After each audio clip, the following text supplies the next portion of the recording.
നമസ്കാരം. ഞാനിപ്പോൾ നിൽക്കുന്നത് ചോറോഡസിലെ വിലങ്ങിൽ താഴ എന്ന വീട്ടിലാണുള്ളത്.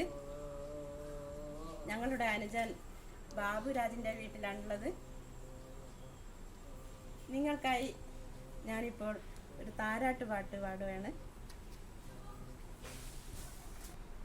മലർക്കൊടി പോലെ വർണ്ണ തുടി പോലെ, മലർക്കൊടി പോലെ